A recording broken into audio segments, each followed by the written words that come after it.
There's no worse feeling either as a back of it if a forward hooks you. Oh, you feel like it's like being nutmegged in soccer. Yeah, it is. It's brutal because you very rarely get the possession again. Right. Because the momentum with the person who hooked you. They pass you out and pick the ball up, so you're left standing there. You're left feeling silly. Your head is gone as well. You're so frustrated.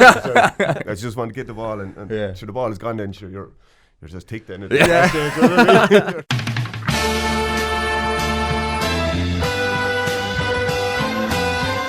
I'm not finished yet. It took me a long time to get here.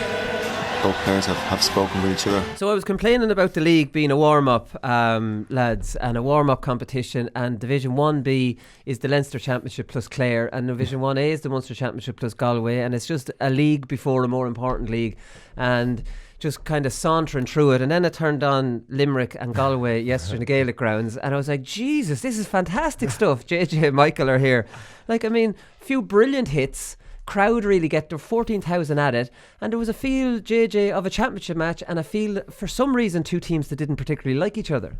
Yeah, I suppose they're sitting down the marker now for coming up in the championship if they do meet, so there's no quarter asked or no quarter given as well. But great game, great hitting. But I'd say Limerick after last week's against Tip there as well, they wanted to kind of build momentum as well, and all their bigger players back, and Garrod Higgery was starting, and Declan Hanna was back centre back, and they're trying to find a couple of players, but they're still going. They made 7 changes. Yeah, but they're still going with their same. They're coming back to their same team that they had their Ireland win team there a couple of years ago. But cracking game, big hits, everything you want this time of year, because the conditions kind of can bring that into play there as well, because the ball is sticking in the ground. There's going to be a few rucks and get in, and whoever wants the ball the most, and probably whoever's the fittest at that particular time this time of the year, especially league hurling as well, it's a huge benefit. And one thing about the league hurling as well, anyone that's hurling Fitzgibbon has a better touch than anyone that's not. That kind of stands out a lot now at the moment this time of year. Right, John Coyley's creating that though. Like the competition for places in that Limerick squad is unreal, isn't it? Like, so if anyone's not out there hitting and giving it their all, they're going to be off the pitch. Like he just shows no favouritism for any player out there. So I think they're on a level ahead of everybody else. I know it's early, and it's not just based on 2 league games. It's based on the last 2 years as well. And I know Kilkenny beat them, but they came back well against Kilkenny, and they probably beat Kilkenny 7 times out of 10. Would they, JJ? I know you don't like to ever admit anything like that. I just think they are. They made Galway look very ordinary yesterday. Hegarty stuck Canning out over the sideline, and they were being ratty too. Garrod Hegarty flicked back a kind of dirty. Finn made a bit of a dirty one, and Tom Morrissey threw the butt of the hurl into a Galway player as well. Jeez, they were taking no prisoners at all. So Hegarty hit Canning out over the sideline, and that's a big kind of marker to lay down when Joe Canning has stuck out. Poor old Joe.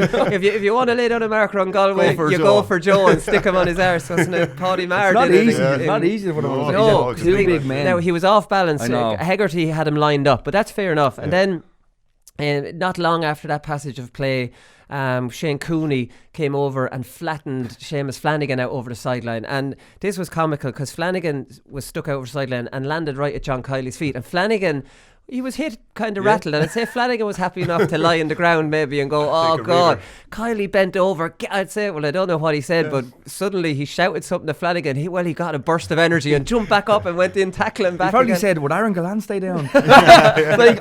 Honestly, the competition for places, like you're watching them players, and Seamus Flanagan is a man who has something to prove. He's a fantastic hurler, and he hasn't been able to nail that starting spot under Kiley, so he's out there.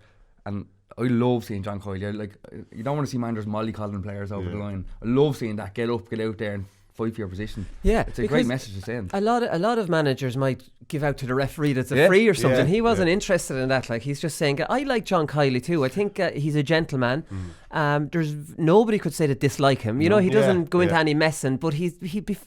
I'd say be inside the dressing room wall, JJ, there'd be no messing with him. No, I'd be straightforward, straight down the line, I'd say. And I'd say every Limerick player knows where they stand with the man too. You know what I mean? If you cross him, you're not doing what you're doing for your team, you're gonna have to team straight away someone else is in. But he's creating that culture that kind of, because you've seen one aspect of the game there yesterday as well. I think one of the Galway corner forwards was in there on his own for around 5 minutes.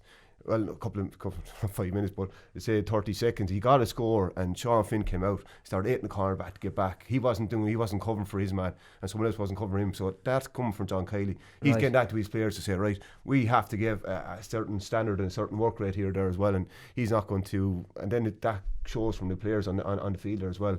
They want. I say they're hurt after last year as well. Probably celebrated a lot now after winning the All-Ireland, which is 100%. Yeah, but they came back, won the league and the Munster. Yeah, they did, yeah, but they were disappointed. The big one would have been All-Ireland again, you know what I mean? To do it back-to-back would have been a huge thing, even get to the final again, but they were disappointed with that, and something like that will always kind of spur on, give them a kind of a boost and just say, right, yeah, we know where we have to be. We thought we were there last year. We weren't there. We got caught in the semi-final, so we have to go at this ball-headed again. Yeah, yeah. And 7 changes, like, I mean, to give that level of performance after making changes from the last day. Joe Canning went off injured. Like we said, he can be a bit of a target. He was playing very well. Shane O'Neill said afterwards, no, he's fine. He got a bang on the nerve. He just couldn't feel it there. He's fine now. He put ice on the nerve and he'll be fine. I never played hurling. What nerves is he talking about? What couldn't he feel? I think it was an arm or a hand injury. What nerve? What nerve? Like your hands, like, you know, if you get a belt in the hand, it's so hard with grip boys there. Those last the game, right? Or the funny bone is a nasty one, because you get that burning sensation up your hand, and that doesn't go for a while. It doesn't go for a good while. So you can't hold the hurl properly. Yeah. If you get a shot like that, right? Perfectly in your funny bone, it's very hard to shake off. You won't shake it off, to be fair. You know? Yeah. Would you ever go for a lad's funny bone by any chance? You have to be very accurate now, to be fair. Well, the elbow's the main place you hit. Like, if you're it would be. I would imagine that but it's on the inside. Funny bone's the inside of the elbow, so it'd be hard to get at that, right? Won't be specialised cornerback to do that, will it? So it's just pure luck, because I'd imagine the elbow isn't easier enough target as a lad's running, but you won't get the inside of it. Yeah, it's more to disrupt the hurl. You know, like if you hit someone's arm, their control of the ball goes, you know, so it's not actually to hurt their arm, but it's just to control the ball. So let them know you're there. Exactly. Listen, I've done enough egg and spoon races to know that if you don't have to hurl to know the principle of that one. Right, so Dan Morrissey, lads, had an unbelievable hook on Jason Flynn. So Jason Flynn, whether he was naive or not to go for a full swing of a goal, but he got it back, and it was an unbelievable bit of, do you call a hook skill, or what do you call it, JJ? Because we know that you were good at it. There was a famous one from you with Callan. You were just kind of just about reached him and got a lovely hook. That must be an unbelievably satisfying thing to do, isn't it? It's like picking someone's pocket, JJ. It is, yeah. But unfortunately, it was kind of happening a lot that year as well. So you're probably last ditch scenario, you're throwing yourself at it. If I don't get this, it's going to be a goal. You know, the kind of way, because your man is after beating you, turn you, and going into the goal as well. So this is all you have. You know, you're kind of, you're 1 in a million shot there. But yeah, when you do, it does come off. It's great. And seeing Jason Finder yesterday, I'd say he lined up to the defender and he had the first defender bit, but he then forgot about Dan Mercy behind him. That's why he went for the bigger swing. I'd say the kind of. But you're hoping forward does go for the big swing, because he wants to rattle the net. And the bigger swing, the more chance you have of actually hooking him there as well. Getting in there, yeah. If he comes in, gets close to the goal, kicks it, bats it, which over the last couple of years I've seen a lot of goals being bad. Even Shane Dowland batted from the 21 last year semi-final, brilliant goal. But a lot of forwards get more clinical by doing that. But you're hoping that they'll give you that 5% of a chance by going with the wider swing, that you will get in and get the hook. Right. But again, I'd say he thought once he had better defender in front of him, I'd say he forgot about the guys coming back. But that's good wing back play. You're tracking back there as well, and you're helping out your full back there as well. It's a huge kind of statement there from Dan Morrissey. He said, look, I'm back here to help you as well. Like, it's a huge thing. He gave the defender the angle as well. He turned his body, so if someone's running to the side, it's much easier to hook someone than they're running straight on goal. So like if I was feeling if that close, I'd be batting in front of you. You're seeing less and less hooks, Wooly, because forwards have been trained now. Like they're flicking the ball, they're batting the ball, they're kicking the ball. Well, that's the thing. So I was thinking, like, a lot the forwards that don't want to be hooked, so they'll kind of throw it up in front of them, shorten the hurl, and they'll even if they don't bat it, they'll hit it in front of themselves. So it's very hard. Probably it's close to impossible. I'd imagine. Then is it? And then they're all hitting it into ground now. Whereas I said Jason Lynn was going to rattle the top corner of the net, where he wanted to see the big celebration after. But so you had the chance again. Now he'll be taking a couple of steps forward towards the goal and batting it. Right. Because I was going to ask the question about the hooking.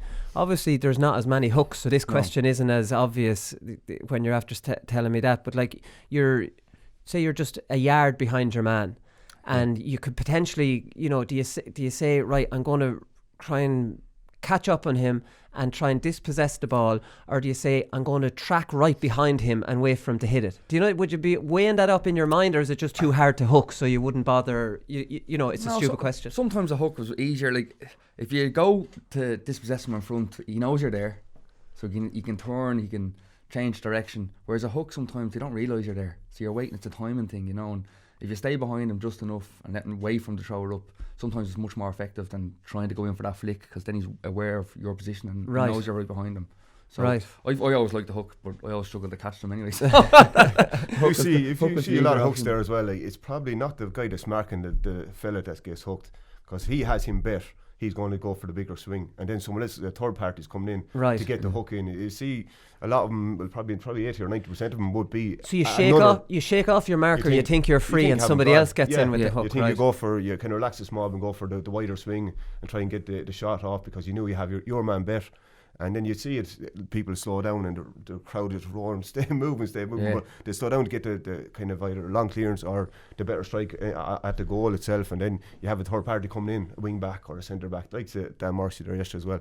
So they are probably more vital. So again, it's not just 1-on-1 defending, it's probably 6-6 now at the moment. Yeah. You know, kind of year two are back, so I can't get it from the forwards point of view, but I'm thinking of Shane McCallan, how hard it is to get in and get a goal in a big game. Yeah. And to get in right in front of the goal, like Flynn yesterday. Yeah. Have the goal at your mercy, and to throw the ball up and hook and swing at it, and you don't score a goal because some dickhead is after hooking you. It just seems like the headlines in the paper tomorrow morning. So you have it up. There's no worse feeling either as a back of it if a forward hooks you. You feel it's like being nutmegged in soccer. Yeah, it is. It's brutal because you very rarely get the possession again. Right. Because the momentum is with the person who hooked you. They pass it out and pick the ball up, so you're left standing there. You're left feeling silly. Your head is gone as well. You're so frustrated. I just want to get the ball, and so the ball is gone. Then you're just ticked then. It's the hurling version of a nutmeg. Yeah, exactly. So we know what it is then. So I was disappointed with the Clare and Wexford game. At the final whistle, the cameras didn't track Davy and Brian. But obviously they didn't shake hands. Like we know that they don't get along. Lohan was asked after the game. It's just such a question to ask him. He was asked if he had a chance to talk to Davy after the game, and he just said no. And that was it. The big talking point out of this game. We're going to concentrate on this game in part 2, lads. So we're not going to get into analyse it. But the Conlon sending off.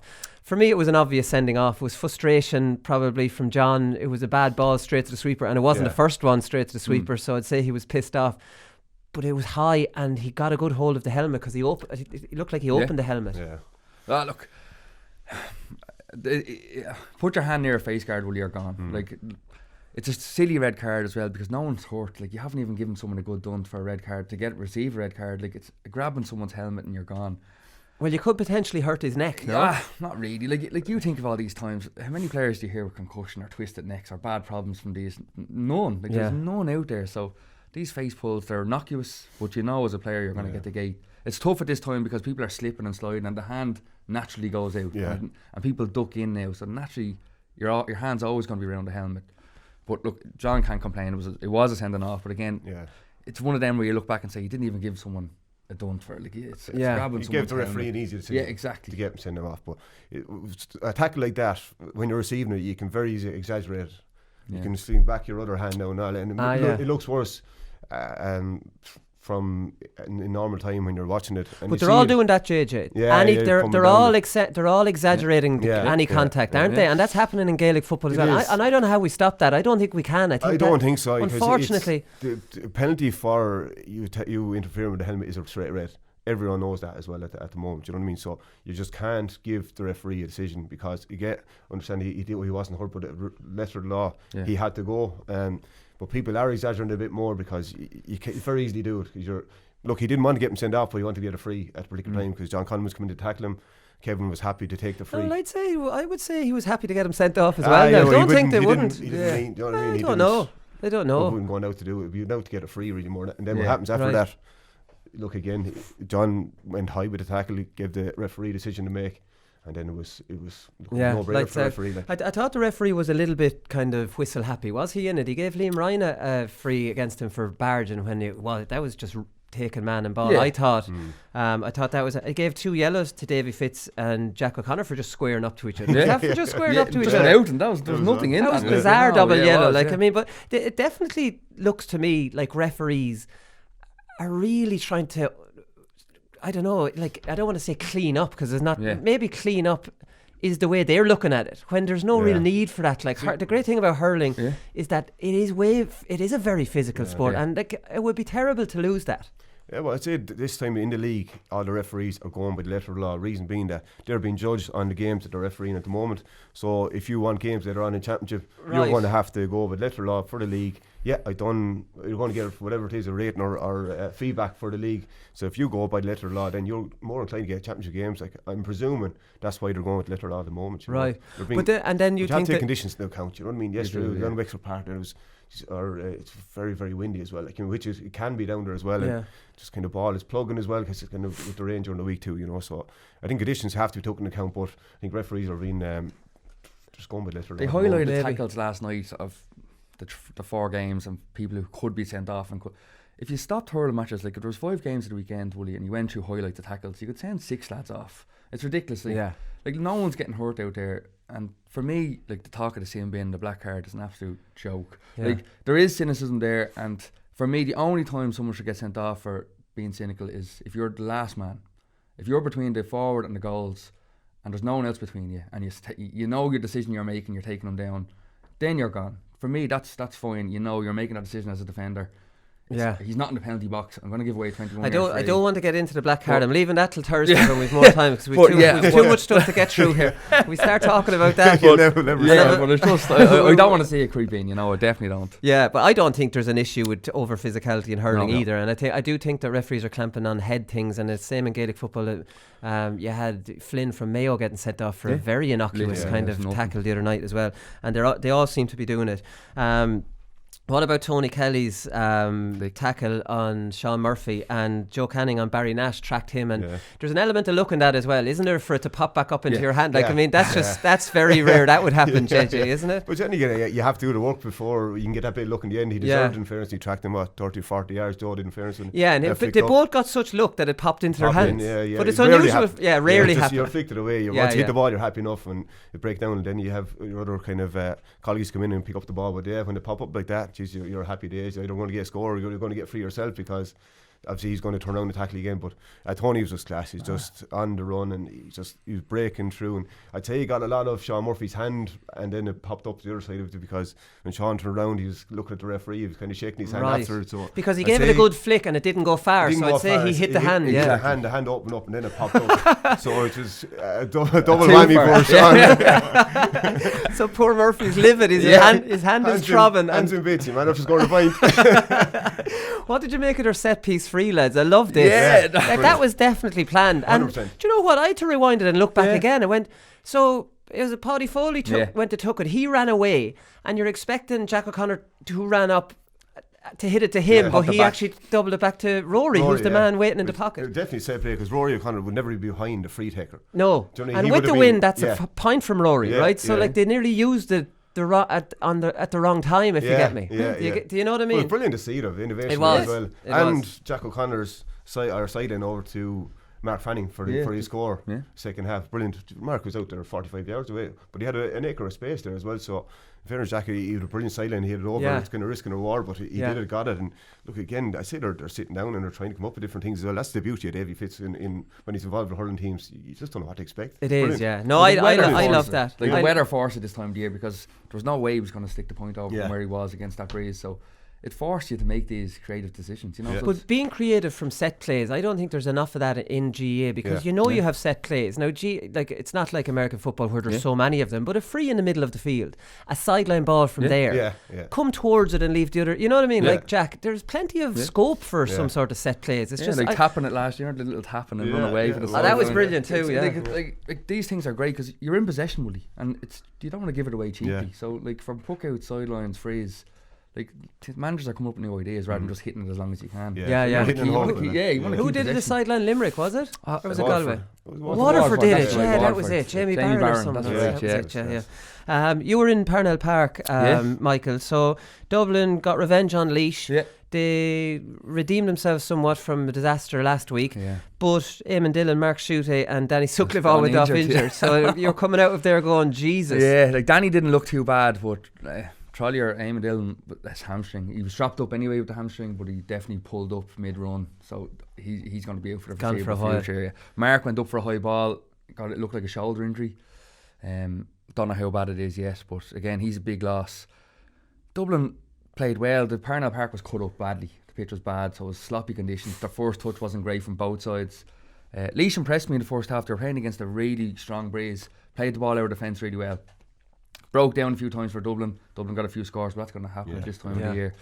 They actually Laois played much better against the Breeze than with it. I could see Eddie Brennan want to pull his hair out in the second half because they played out of defence well, 3 passes, and when they got to the midfield section, either half back or midfield, they were shooting because they had the wind. Right. They put about 4 aimless balls wide, and you could just see him going absolutely mental because he played corner forward. He shouting for the ball to go in. And but every team does that though. Like even the best teams fall into that trap, don't they? Yeah, but for 4 times, Willie, like because they actually played the ball really well out of defence, and then to do it, I could see him going mad. But no, Dublin impressed me. They made a few changes. Sean Moran was brilliant. He started midfield.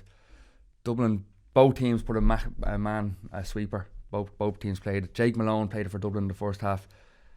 Sean Moran has to play the position for me. His ball that he gives into the forwards in midfield. He was midfield, but in the second half he played the sweeper role, Sean, and it changed the game. Because he kind of plays that from centre back, anyways. Doesn't he? He does. Yeah. Matty Kenny from Coola just wants to have him free. Now they're trying to midfield, and they did try him to play, but he's just so good at possession. So he ended up in that position in the second half naturally, and it made a difference because the ball he gave in and just created the goal straight away. So right. So the 2 goals early in the second half, Laois did really well. That killed it off. Killed the game. Rushing O'Rourke was very good for Dublin full forward, created loads of hassle for the full back line. Laois, Willie Dunphy pulled out of full forward, and it sort of fed into Dublin's hands. Owen O'Donnell followed them out, and Owen O'Donnell's great on the ball, and he sort of got on loads of ball on the back line and cleared it out. So Laois struggled to get the ball up to Ross King. They played a 2-man full forward line and just didn't get good ball up to him. So it wasn't really their fault. Owen O'Donnell followed Willie out where? Yeah, out to the half forward line. Really? So there was nearly 4 half forwards, and they left 2 in the full forward line for Laois. But Owen O'Donnell, he's comfortable out there, Willie. So he likes being out the pitch. So it suited Dublin in a way that he just got on loads of ball and gave it out. So Laois sort of played into Dublin's hands in that way. Okay, Matty Kenny was saying after the game that the work rate was much better from Dublin. You'd wonder why the work rate wasn't good the week before against Kilkenny. It should have been more against Kilkenny than at home against Laois. Absolutely, because it's a poor Kilkenny team what they're going to have in the summer, compared to what they're going to have. And I was so disappointed with Dublin's performance last week. I was expecting them to go out roiled up, and they were, speaking to a few lads, they were, and just fell flat. They can't put their finger on it, but it was very disappointing to watch. Yeah, it was. And Kilkenny it's just how they're able to pull these performances, to swat Dublin aside with half a team. It's unreal, isn't it? They were very impressive. If Dublin could come treat every game with the same kind of intensity that Kilkenny do, they might be a better team. So that's it. It's consistent this time of the year. You're looking for really more than that. And it was disappointing with Dublin now against Kilkenny there last week in regarding that. They kind of, after half an hour, 40 minutes, they expected the result to happen. You know what I mean? I know Kilkenny did get a break with Gerard's first goal. Walter went for a point, was knocked down and fell straight to his hand. He finished it, but no, they were just Kilkenny backs really got on top of. Paddy Deegan was brilliant centre back there last week on Danny, and then you'd have Conor Laney and Kieran Wallace, and the full back line were well on top there as well. So the Dublin were disappointed coming out, but again, you're trying to look for reaction from players there as well. And if they had lost against Laois, it would have been a disaster for a league for them. But now they're back up and running again. So the next game is vitally important to see if they can. Which Dublin team will turn up? Will it be the team against Kilkenny or the one against Laois? It's up to themselves now. They're going to have to take it on now, So. Laois, Westmeath and Carlow lads haven't. I don't know whether to put Laois into that as well, because they ran up 2-17 against Dublin. I don't know, maybe they weren't too bad. Carlow are struggling badly, and Westmeath are after taking 2 hammerings as well. And Cheddar always says on the show, and he's passionate about this, is that the teams won't learn unless they play the good teams. And then you see Westmeath in a group like that, and you're wondering what good is that doing Westmeath, unless it just lets them know this is the level we have to get to. But then you look at it, Laois come through the Joe McDonagh Cup with a load of confidence and a load of momentum, and they're able to beat Dublin. Do you think Carlow would have beaten Dublin after being beaten in every game? You know what I mean? In the championship, I don't know what side to take on it, if you know what I mean. It's the momentum and confidence you get from beating teams at your own level versus what you might learn from being beaten by the big teams. Do you know what I mean? It's tricky, but as a player, I'd say you'd always want to play against the bigger teams anyway. You know what I mean? You need to be at the table anyway, and learn and develop from that. In regard to strength and conditioning, it will take 2 or 3 years before you get up to the speed of it. There is a difference, 100% there is a difference, but again, how do you bridge that gap without playing these top teams? You know what I mean? And once these teams are improving a lot, if you said Carlow and Westmeath will be up here, say 10 years ago, you probably wouldn't. You'd be laughed out of the studio, you know, kind of. But they're there now. Yeah. They're making huge strides over the last 10 years. So why not let them there? They deserve the right to be there. They won promotions, so they're up there as well. So again, learn as much as they can, but they're going to have to adapt very, very quickly. You know, I think, geez, the Westmeath thing is difficult though, lads. Look at the group they're in. Like, in all fairness, the way it was last year, you would have had the Westmeath. There's an extra team in it, so like the 1B is fairer because Laois and Carlow at least have a chance of not being in the relegation. Like, we know at the start of the year, and every other team in Division 1A know that they're not going down. So there's nothing really at stake, is there? Outside of, it'd be nice to win the league. If we end in the top 2, sure, we'll go for it. And if not, we'll try out a whole load of players. I just don't think this league is fit for purpose at all, lads. Yeah, well, Westmeath's a tough one, really. Like, if you ask the Westmeath players, they'd want to be there. You know, that's the big question. Like, they want to be there. If it's on the back end of Hammerins or not, they still want to be playing against the top teams. And I know every team that's playing against Westmeath is going to try out new players. That's their moment to do it. It's that's pre-season competition. Yeah, it is. That's what that's for. And I think there's a serious danger of this whole league turning into a pre-season competition. And who wants that? Like, for a hurling structure, because the league is now the championship in the summer, would it not be better put an All-Ireland Cup at the start and have like I don't know, or even play your provincial championships as a cup and then play a league? Do you know what I mean? In the summer, it's terrible having a league that is much less important than the league that's coming straight after it. The league is it's a nonsense. They could maybe bring the provincials early in the year and then play the All Ireland as the league. You know, that league type thing.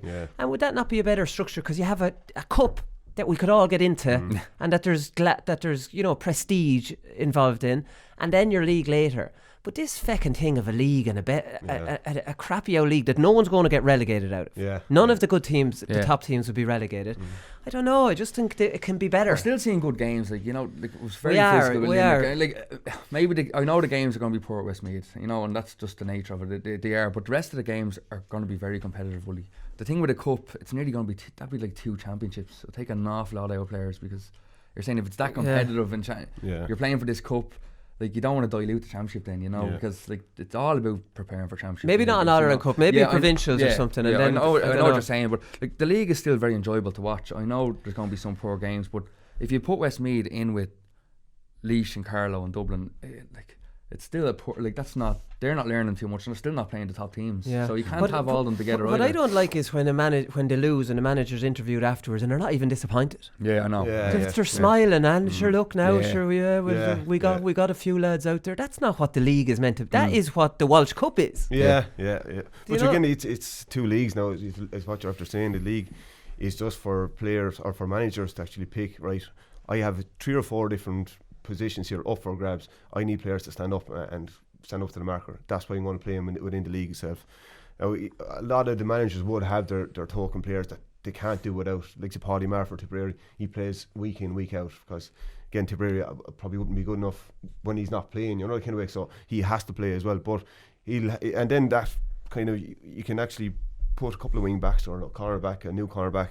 Once Paddy's there in the middle, you can actually try positions around him as well, because again, they're going to have a cover of a Paddy Marr there as well. Like, so it's a case of trying out players for management. That's all they're going to get out of the league. And look, it's been diluted for the last 4 or 5 years, Woody. Let's call a spade a spade. Like, you know, it's all. We should call that out, and if you call that out, you might get That's what, well, the league championship first. You know, that way, because people, number one, don't want to show their hand. Number two, if you are a star forward for the likes of Tipperary, Callan or something like that, you don't want, say, like Sean Finn getting the better in the league game there as well, and then he'll marking you come the Munster Championship too. You know, the kind of way. So there's kind of individual battles, but there's not 15 battles that you'll get come the league championship. You know, that kind of way. So it's something that won't be fixed, I'd say, because if you look at the league, it's probably each county board's way of making money for their home games as well, and so that won't be changed. they'll have to stay the way it is because money has to go back into the county boards as well. So it's going to be, we'll give out about it. Do they not get? It's not going to change. Do they not get that from the league part of the championship? I think they do. I think they get that, which is is extra. Yeah, they need the league to kind of function up for the year really more than that. You know, in a way, so. Yeah. Look, I don't know. Well, look, it's not going to change if we're not going to give out about it. No, sure. It's what this show is all about, isn't it? Just quickly before we finish, a bit of a kick in the arse for Offaly lads who lost to Kerry by 3 points, and they failed to score in the last 26 minutes, which is not good. Obviously, there was a wind in all the games, and they had a man sent off, which is a bit of indiscipline as well. Yeah. So, they've obviously got a very good management team in place, but there's going to be no quick fix, obviously, for Offaly. No, Offaly have been struggling, Willie, so they have a huge job on their hands, it's firstly to get everyone out in the county that can hurling, and then they've had problems with indiscipline over the last few years, and that's about a fitness thing and not having the best players out there. So, the management, if they can get on top of it and get everyone out there, the hurlers are in Offaly. You can see it in the club hurling scene, but again, it's getting everyone out there, and it's not going to be a quick fix. It's a long term project in Offaly, and I'd love to see them come good, but you just can't see it happening anytime soon. No, they're a long way off it. They are, I'd say it was a big kick in the arse on the weekend when Kerry beat him. I think Shane Conway was supposed to give an exhibition there as well, and he's flying for UCC in the Fitzgibbon Cup there as well. One of the best hurlers, one of the natural forwards out there at the moment, So, they'll be disappointed. Michael Lill and his background team will be disappointed, I'd say. Especially, I think they beat him last year as well. Like, you know what I mean? There's twice down there after beating him, that kind of way. They relegated him to the Christie Ring. That was the last Joe McDonough game, wasn't it? Yeah. Where they put them you down. thought now they'd have a bit of motivation going down there because of that, that kind of way. But then, in this one now, it's a huge thing. I think if you're going down to 14, even 13 players, you're in bother straight away, that kind of way. So, especially in a tight game. They had a man sent off in that game that they were relegated to, I think, as well. So it seems to be the same old thing. As fit as they should be, Willie, as well. Like, these slaps happen, I always think, like, if you see lads that are struggling to get round the pitch, they're going to get ratty and tired, and that's when the loose slaps happen, So I think fitness is a big issue. Yeah, but surely Michael Fennelly would have them fit. But this time of the year, he might be running the legs off them as well. That's you train so hard at this time of the year, and as you say, the league takes a bit of a back burner. So you could train hard twice during the week and then play a match. Yeah. So tiredness and fatigue sets in that way as well. As well as not just being fit. So, because I know, listen to the lads, they're training hard at the moment. They don't really mind the match being on the Sunday. You're still going to get the legs ran off you during the week. You want to have your right for championships, so. Yeah. Okay, right, brilliant stuff, lads. We'll come back and we'll focus on Clare and Wexford.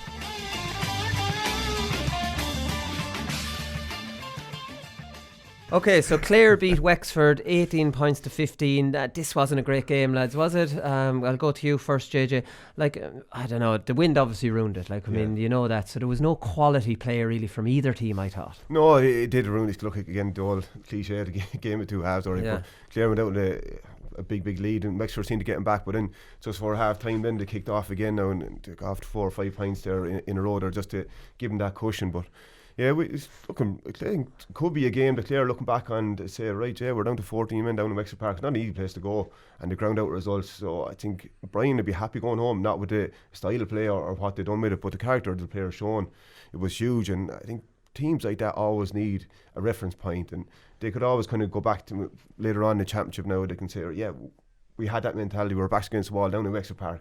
Bring that again. It's something that it's a huge thing for any team to have, especially a management team. We'd be delighted now, because when I seen John Conlon going off and against the win in the second half, I thought, right, okay, Wexford now go on and win this. But they ground them out, and Tony came good in the second half with a couple of fantastic points just on the break as well. And they found they're changing their spine, their team is changed there as well. So Brian Owen is putting his own stamp and his own influence on this Clare team as well. So it's good to see now. It's encouraging signs for him so far. Yeah, it seems to be. And I made the mistake of looking at the result of this before I watched the match. And as I was watching it, Mick, I was thinking, how the hell did Wexford not win this? They had it back to a point with a gale force wind, and even Clare, even though they went 12-4 up, they struggled to get to 12. It was 7-4, and they were getting a lot of their scores from frees and they were doing well on Fanning's puck out, but they weren't playing any great stuff themselves. No, it was scrappy, Willie.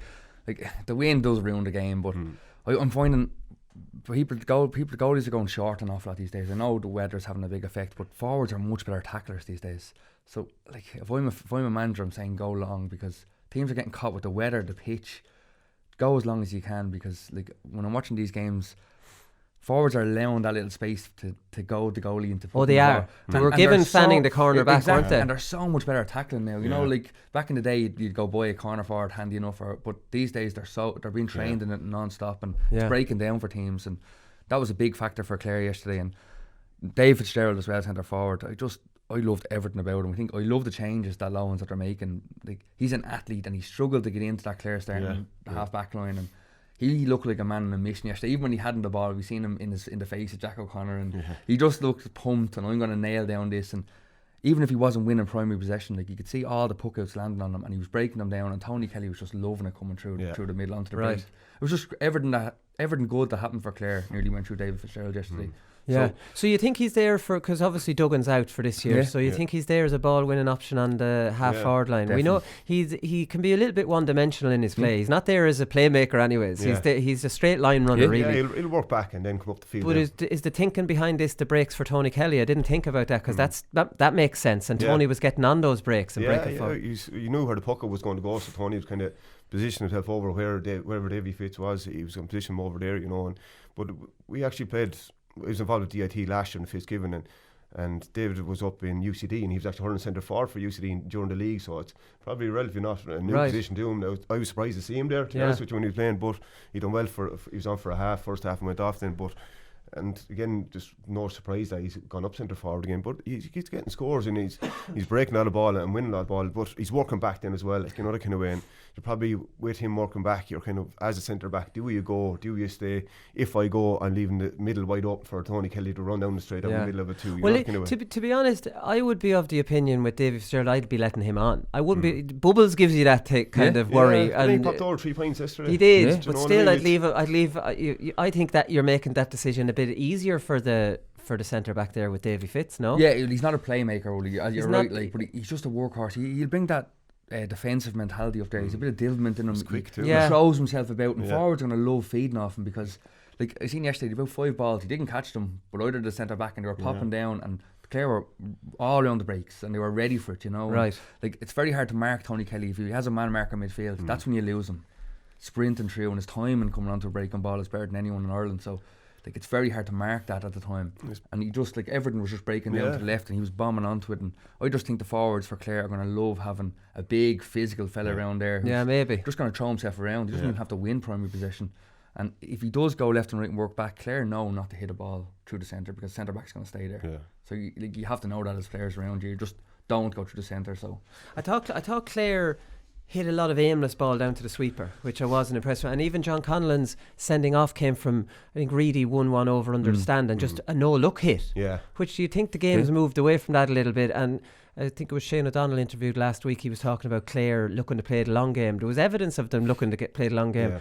But that long game doesn't work against a team like Wexford. We know that. No, you have to keep it out of the middle straight away. Either play down, if you're over on the right, play down the right, or else you have to switch it completely the other side. Of the field. But if it's a very long ball, there's enough hang time on it for whoever the sweeper is to get across anyway. And Kevin Foley, fairness, he's very, very good at what he does there as well. He's quick as well, and he's good in the air too, to be fair to me. He caught a couple of balls over his head, now he's kind of going backwards too, you know, so he's probably one of the best lads at it at the moment, because look, he's playing that role for the last couple of years. But surprising, all right, now the middle is small, but easier for Kevin regarding hitting the ball down the top of him. He hit it all day, so he was kind of launching attacks there for Wexford as well. But something we'll have to look at. There was actually only two balls that went in to the forward line that were controlled balls. There was one from Stephen O'Halloran to Shane O'Donnell, which was a point that went to his hand, and there was another one that went down to Ryan Taylor in the 32nd minute, which he scored a point off in the whole of the first half with the wind. Weird. Now, I know a strong wind. There was way more examples of aimless ball that went down there. That you'd kind of worry a little bit about. I know Clare won the game, but in some ways I was a little bit thinking, geez, you're playing Wexford. We know from analysis for the last 4 years that you have to play it a bit controlled against. Like, the way Limerick would play against them is they're going to work it out through the hand until they get to maybe the half forward line, and then it's a lovely diagonal ball where the sweeper is left chasing shadows. But if you're driving it from way far back, the sweeper is just cleaning up. Yeah, well, maybe I'd say that has to be coming from Lowen, because Clare played a short ball, played through the lines normally. That's their game plan. Maybe a little bit less the last 2 years. So I'm guessing Lowen maybe came out and said, I want direct ball in, and I want you winning your own ball and having a bit of personal responsibility in there. Like, you know, like Kilkenny were at the height of their power. There was no playing. Like Kilkenny are moving away from that. that. I know that, but maybe Lowen's just coming back and saying, look, we haven't won the All-Ireland the way we're playing. Let's change things up a bit. I don't care if we're playing Wexford or whoever we're playing. I want balls going in quickly and start winning your own ball in there. Look, they came away with the win. It wasn't pretty, but they won playing a weird system against Wexford, you know. And like, if they come away with the win, I'd say he'd be happy enough. I know it was a poor game, but maybe it's just stepping away from their usual. Played a different team, changed it up, freshened it up, and maybe it's just going, let's play long balls. I think they're proving they can play short. There's no issues there. They can. Look, revert back to this long ball doesn't work, they can go back to it. But why not try it now? This again, we're saying the league is a dead rubber at the moment. So why not try it out? And then even for argument's sake, for the Munster League, at least have other managers thinking, said, oh, will they go short or will they actually go long? And then with John Conlon gone out full forward in as well, I wouldn't say they've too inclined hitting the ball in when he's not there, you know what I mean, when he was sent off, you know. So I'd say if he was there, again, you'll probably see a lot more ball going in directly on him, and then the two corner forwards will work off the breaks off of him there as well. Like, you know, I'm surprised he hasn't gone with DC since he likes this big high ball game. He's a big, strong, physical man who can score. I'm surprised. I'd say his rage and Duggan is gone from you look at that. It's like Duggan would be his favourite player. But Shane O'Donnell's a dog as well, would he? Like, you know, like I remember high balls coming in, and he's so. He comes in there with mad angles, and he's really good tackler for a forward. He's really awkward, and he doesn't mind what way the ball comes into him. He hasn't got a big stature, but he's very good in the air. Right. And so, like, he's not a man he won't mind dirty ball going in there. You know, he is good at winning his own ball. So maybe he sees that in training and says, just get the ball into it. Like himself and John Conlon are well able to win their own ball. They don't need pretty ball going in. I know they don't. Definitely not Conlon anyway. What did you make? We've mentioned Davy Fitz at centre forward. You like that? The jury's out for me. Conor Cleary at full back, Pat O'Connor at centre back, Dave McInerney at midfield is probably the most surprising one outside of Davy Fitz potentially at centre forward. Yeah, I'd rather see Dave McInerney centre back, to be honest with you. I think he's just too good of a hurler to have midfield. I think the game could bypass him there a small bit there as well, because obviously he's a defensive midfielder, whereas Tony can go, and you can go whatever and do whatever you want. Really, it's part of it's the partnership really is why he's there, I suppose. I'd say it would be, and let Tony do what he wants. I'd still rather see him at centre back. I think he's a class hurler. He's very good in the air too, and I think he's very good. He has to be in the centre team somewhere, and full back the last couple of years.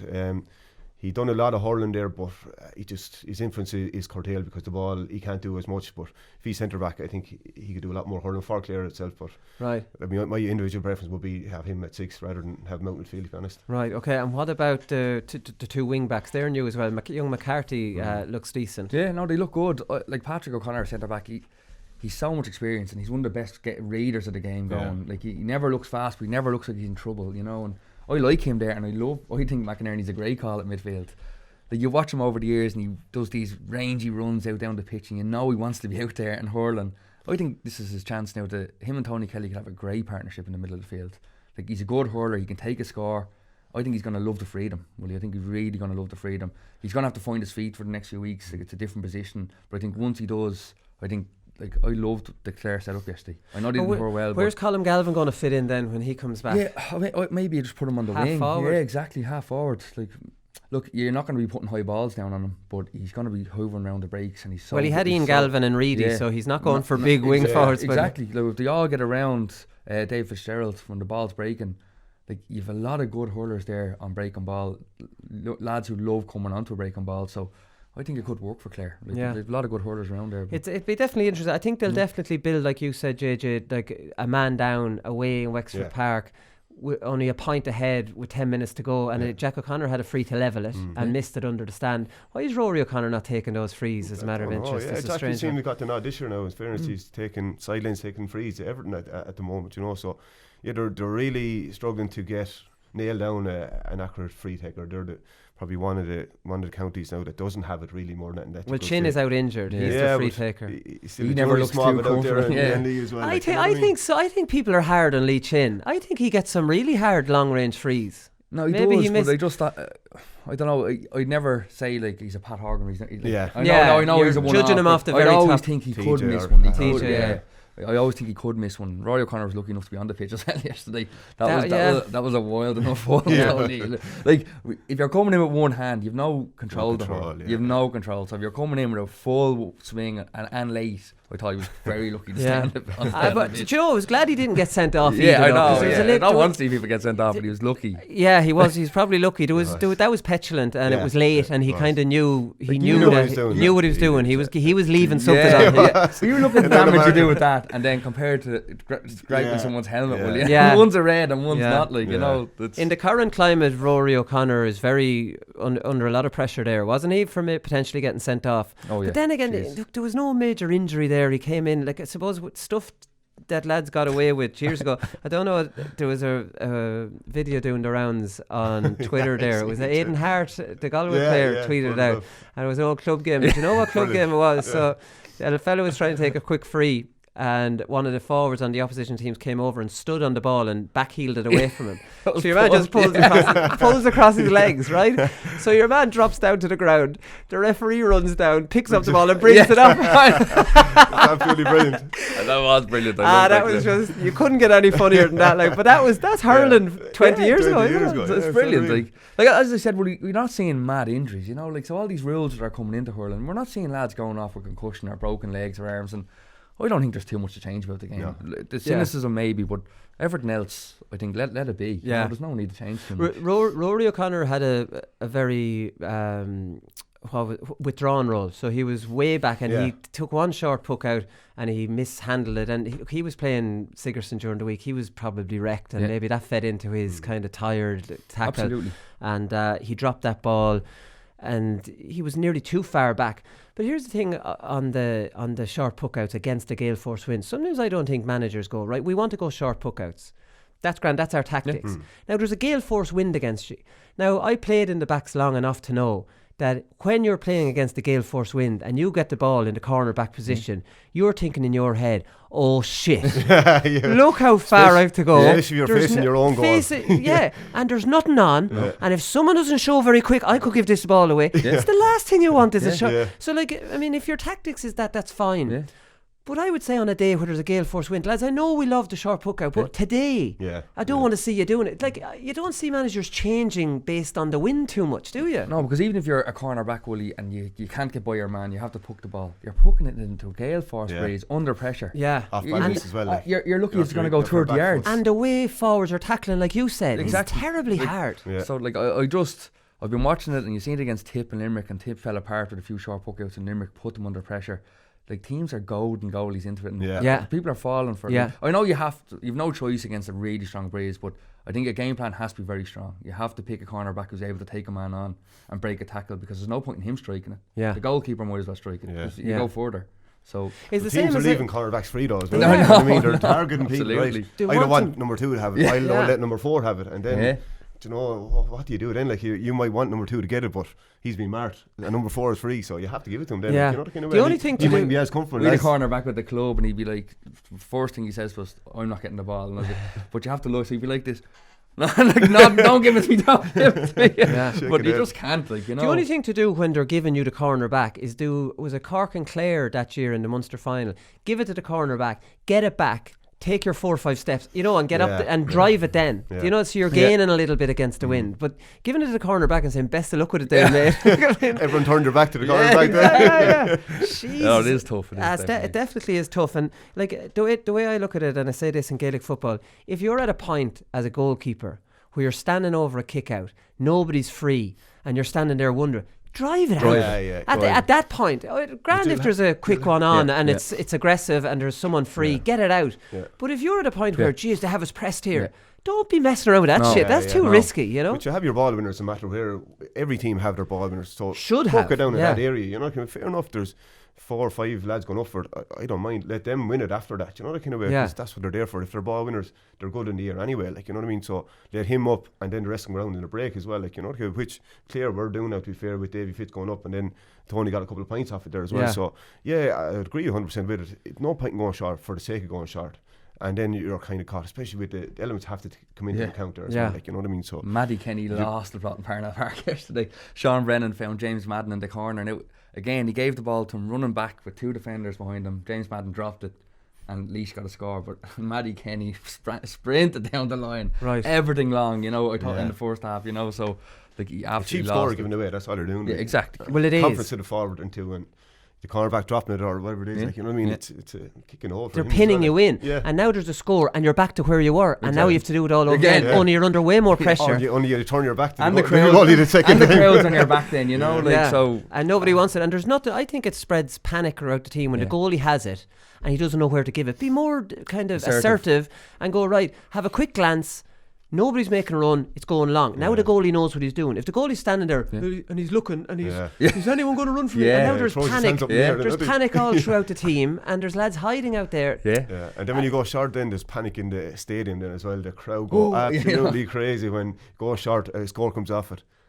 They go absolutely mental. And all the especially traditionalists now. How often do you see a cornerback drop it twice? Then you can't get it up, and it's just easy. You want the ground to open up and swallow you. You know again. No, definitely. Just get it long, drive it long. But it should be fashionable just to get it down long. Sometimes it's fashionable to be this goalie who's is able to do this, and I think maybe there might be an ego with goalkeepers. Right, everybody's being marked, but I'm still going to find someone because I'm bloody brilliant. And, probably judging positions and giving away and what kind of percentages their puck-outs will be, and that kind of comes into people's head there as well. It could, like, so I'd rather go short here now and get me stats up rather than go along there and might lose the position. Goalies are all a bit mad as well. It doesn't help. No, exactly. Right, okay, so the jury, what are we saying? The jury, we didn't mention about Wexford. We know all about Wexford. There was nothing too much new from them. What are we saying about Clare?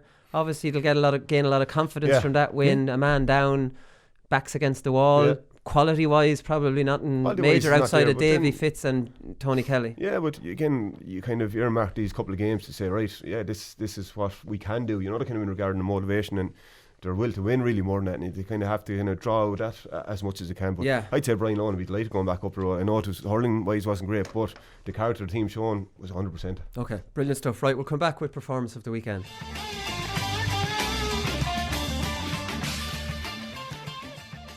Okay, performance of the weekend, lads. The first performer of the weekend for me is Shane Cooney.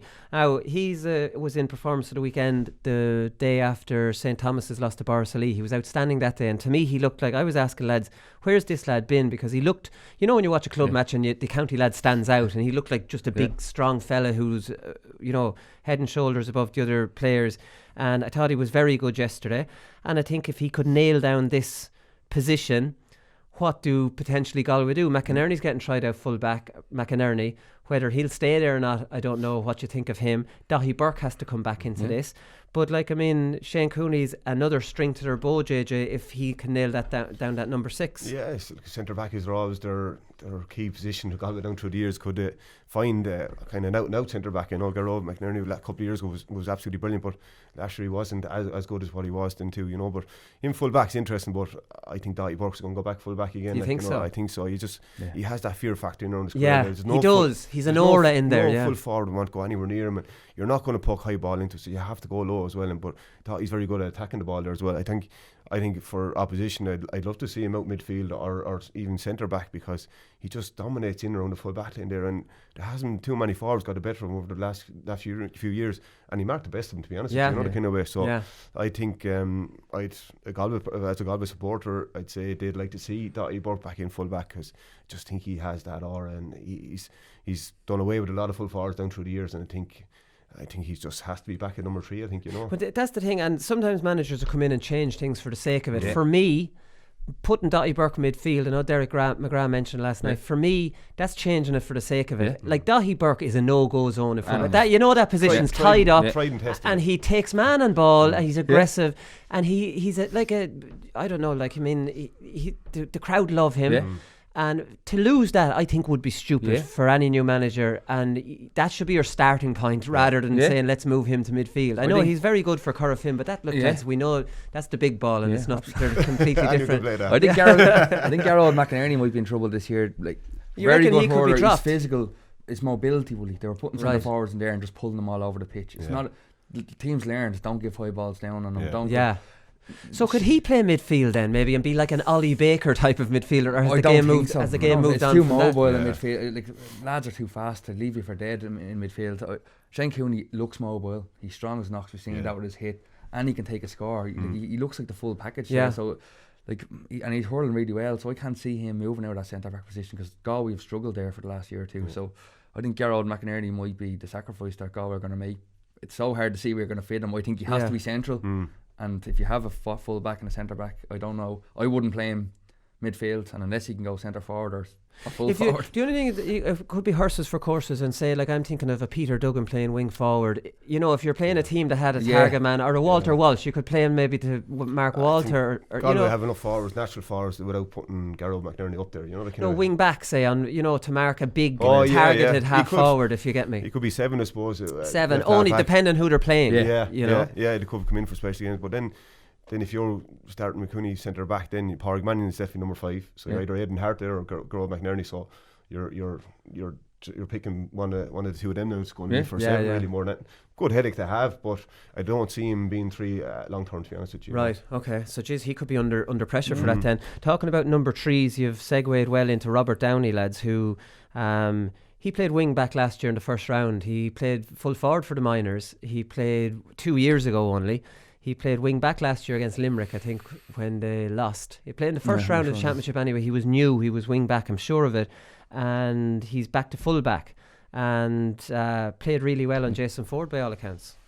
He looks really good in the ball, Willie. You know, like, I suppose it'll stand to you playing in all them positions. Like, he's so comfortable on the ball. He looked like he's coming out, calm heading him, finding men, and he looks physical. So, like, it's a problem position for Cork. It has been, and if you can find him, it's early days yet. We don't know what he's going to be like. He had a great game. Jason Ford, a super hurler, but he looks like he has all the attributes to be there. And I love having a hurling man as a full back instead of, like, we see with Dai Burke, he's so good at coming out of the ball and hitting people. So, like, if he plays like that all year, he's a great find for Cork. Yeah, and Colin Spillane, who for me is by far their best cornerback, and he's back fit this year, and Sean O'Donoghue in the other corner, and it looked like a solid full back line. Very tight full back line as well. Like, you don't need 2 lads corner back now. There's a ball of muscle as well. Like, you know, they're very, very tight markers as well. Like, very, very good. So it's great for Robert to have 2 established cornerbacks beside him as well. So any odd mistakes he doesn't make, the twice well to cover, and I think they have a very, very good full back line in that. Yeah. And then were you impressed with Robert? Obviously, as a converted wing back to full back yourself. But obviously, as Mick was saying, he has great touches. He's playing full forward. As I said there a while ago, he obviously is able to hurl, and he's comfortable on the ball there as well. Like, you know what I mean? So that. When he wins the ball, then it's not just a headless chicken going out, running out and pass it or kick it out or whatever it is. But he's comfortable on the ball, and the way Cork play would like to be 30 or 40 yard passing, and he has to hit the likes of Dara Fitzgibbon or someone or Bill Cooper out in midfield as well, and then they're setting up attacks from there as well. Like, you know, so if you can marry the both together, defending and setting up attacks, he'll be as I said, he's going the right direction. Again, there's only probably 2 games in, but again, say we're talking with the league, and Cork will give him any amount of game time in full back as much as can, and it's up to himself after that then to take with both hands, you know. Right. And what do you make of Cahalan then out as a wing back? Yeah, no, like he's hurled there before. He's a powerful man, Monday. Cork have to sort out, like, they have the forwards, we know that. So it's their back line they have to get on top of, and like, you're finding these lads like Tim O'Mahony now injured. I don't know how badly. They're talking about Bill Cooper going back I'll there. tell you here and now, Tim O'Mahony's not a centre back. We learned that last year. And why a new manager come in and say, I'm going to make it, because Tim O'Mahony, look, I'm not a pundit here, but I'm just telling you what I think, and you can tell me I'm wrong or not. He doesn't know whether to go and when to hold back. Well, he doesn't know. He doesn't naturally know that. Yeah, but like, you're marking Noam or John McGrath. He's going to pull back and be a playmaker. He should be told, well, like, before that game. I know you have to have that natural instinct as well, but he should have been told either go with him and we'll have someone else come back, a midfielder come back, or a midfielder go with John McGrath. He was in no man's land yesterday, and it looked like the management hadn't made a decision because it was early in the game. But this happened to him in the championship last year. The exact same what John McGrath's going to do. So I don't understand. It was Bubbles last year, wasn't it? Yeah. That destroyed Tim O'Mahony, that he didn't know whether to go or where, and there seemed to be no plan for when he was going, or it just seemed messy. Yeah, you're thinking Bill Cooper should pick up John McGrath when he goes out the field, and you'd imagine that him there, like, you know, but John is so elusive. He gets on a lot of ball now as well, to be fair. Like, it's not your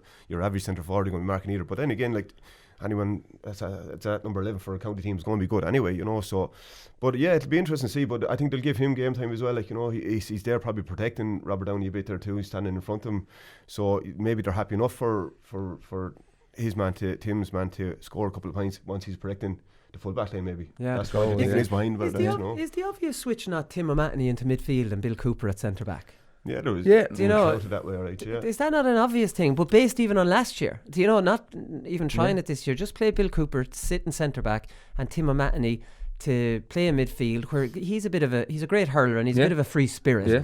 Do you know, like, I mean, for me, that seems like the obvious thing to do. The same question again, though. If Bill Cooper does go back 6, who does he stay or go as well? Like, you know what I mean? Yeah. So they're going to have to get that sorted. Number one, whoever plays centre back. You know, And maybe they did, and but they just didn't get to him in time. You know, every team has to have a wing forward that's prepared to do that. Yeah. Do Cork have the wing forward to do that? They've Robbie O'Flynn, Harnedy, and Aidan Walsh. Yeah. Is Aidan Walsh dropping in, picking him up? And if he's not, why is he not? Aidan probably do one of the 3 that would be doing. Yeah. But he went half injured there as well in for first half there as well. So he would be the one that would going back and working. And then I'm presuming he's going back to Bill Cooper's man. Bill Cooper should be going back, pick up the centre forwards, come out deep as well. But again, probably go back to the original question, Damien Cahalan, wing back.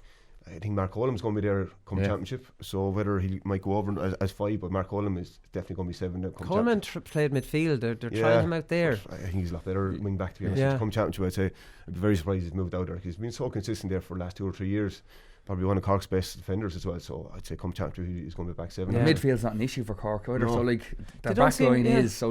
I'd rather strengthen your back line. Midfield, they have loads of people that can play there. So I'd have your strongest players in your back line, Willie, and then they have loads of players who can play midfield. Again, it's a new manager. It's a difficult thing. We see it with Desi Farrell with Dublin in the football. I don't want to mention football for a second time on the show, lads. We'll have lads shoot order. But it's a new manager coming in, trying to put their own stamp on it.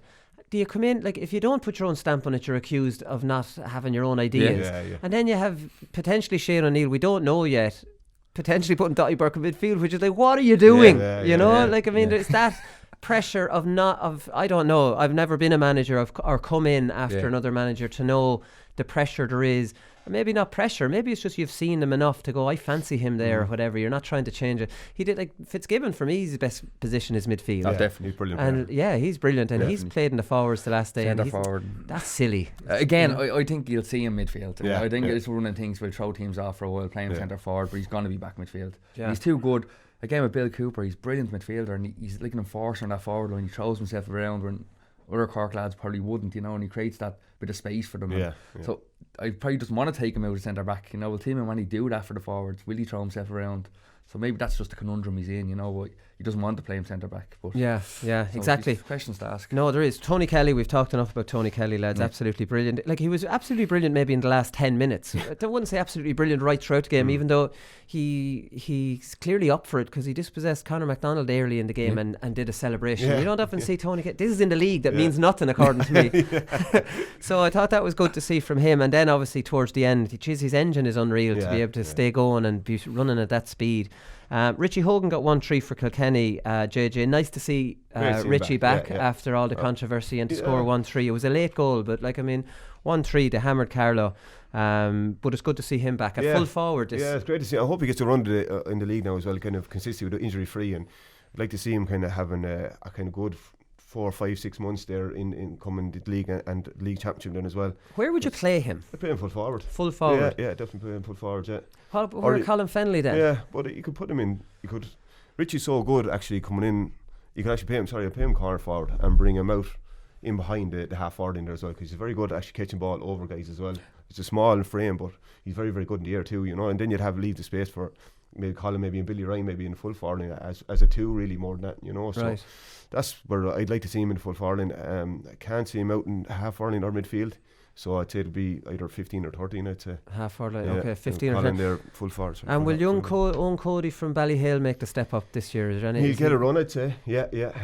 He's been very good last year as well, and coming into championship. But then you've Adrian Mullen coming back, and then Mullen will be on a wing, and TJ in the middle. Probably Walter. That's set in stone. Colin Fennelly, 14. Those Richie Holden, maybe. You've Billy Ryan. And he got a couple of goals for the goal when he gets the ball as well, and he's playing well in a couple of league games as well now. You know what I mean? That'll bring him on, but it's interesting. Kilkenny are an interesting team at the moment because their full back line is very, very steady, and Paddy Deegan's been brilliant at 6. Very, very good. And I'd like to see him there now. I'd like to free up Porrig on the wing there as well. Go to the wing, yeah. And then you'd have Killian Buckley then, and sure you have Connor Foley wing back there as well. James Maher played well wing forward. There's option there as well. They're getting strong now again, to be fair. They're definitely Colin Fennelly said after Ballyhale won and the 3 teams won that there's talk of Kilkenny being in transition. Well, we're in All-Ireland semi-final and we're all this. There's a feeling in Kilkenny that geez, I think we were talking here 2 years ago, JJ, and it was all doom and gloom Yeah, around Kilkenny. well, It's yeah, not anymore yeah. though, is it? Like, No, I mean, it's not. It's coming right. you're coming back up in to the it again. top 3-4 Yeah. teams again, I Getting think. to All-Ireland last year was huge for them. And beating Limerick now, I say, was huge for them, for conference alone, for the players, and hopefully they'll bring that on this year as well. So I didn't know what to expect coming into the Dublin match, but it's very, very impressive what they've done, and the team did out now, and they worked very, very hard as well. And they're down to 14 men after 10-15 minutes, and they still ground out and won that game easy enough, So look, the bigger test down the road, but going the right direction. Yeah, Even your man Deegan- Delaney in midfield too that played last year. Is it Conor Delaney's good. Conor yeah. Brown. Conor Brown, that's it, not Conor Conor Delaney. Delaney's back, Conor back. Yeah, now, and Conor Delaney's he's Conor. hurling well now, and Kieran Wallace, the other corner back too, Castle Cornwall guys too, now hurling Right. very, very well too, But so. Deegan was more vocal than I've ever seen him Yeah. against Dublin. Like Yeah. he was winning ball and shouting at lads and shouting in Dublin. He's becoming a leader there, Yeah. because Yeah. he normally just goes about his business and Yeah. doesn't say much on the pitch, Right. But it's the most vocal I've seen him, and it probably helps not having the Ballyhale lads there, and he has to step up. He has to step up, and he's making that step up. He's So been hurling like that in the club for the last 2 or 3 years, centre back. He's been absolutely brilliant. No one in county kind of stop him from hurling like that. So 6 might suit him a lot better, and I'd rather free up Pádraig for the wing, because he can go up and down the field. He can score 2 or 3 points from wing back there as well. Like you see him against Tullerone in the club final, he got 1 point down the wing in Croke Park. It was absolutely brilliant. He lifted him at the right particular time, So if you had him there and competition for place for the other wing back, then Would Evan Shefflin be up at that standard? He's always he's impresses running- me when running he plays DCU with as well, Ballyhale. he was in the panel last year, an extended panel last year too. So He's very good in the air, and he can take a score. He can take a score as well. So again, there's options. And Darren Mullen as well now. He's corner back for Ballyhale, and he's very, very consistent. And the teams play sweeper against Ballyhale, he was always their sweeper, so he's very, very comfortable on the ball there as well. So something that. What age is he? He's only 22 or 23 is all he is. Yeah. He's an older brother than Adrian, but he's good hurler too now. So if Kilkenny are coming up against sweepers, he'd be a guy that could be very, very comfortable, because he plays with Ballyhale regularly, Very good, yeah. So definitely, we haven't spoken about Kilkenny too much yet, because they hammered Dublin and hammered Carlos. So who are they back playing scoring next goals week? as well, which is a big thing. Yeah, true. 3 and the last couple of games, 3 each. So you'd be. I suppose he's that influence of DJ and Martin Comfort in there as well. So look, we're making goal opportunities where we didn't this time. What would DJ know about scoring goals, for God's sake? David Dempsey. I wanted to mention David Dempsey. He's the last one. Enda Rowland was very good for Laois as well. Brilliant. David Dempsey, I always thought he was a wing forward. He seems to be playing in the full forward line. He's very good in the air, isn't he? His goal was great goal. Ronan Hayes scored a brilliant goal like that as well. That's lovely to watch, isn't it? There's nothing better. I'm a traditionalist. Is a catch on the edge of the square and a goal. And turning your man, it's great, because when two of you jump up and the forward comes down, he comes down with the momentum to turn. He has it, because you don't know at the time who has it or not. And it's just great to see. It was a great finish.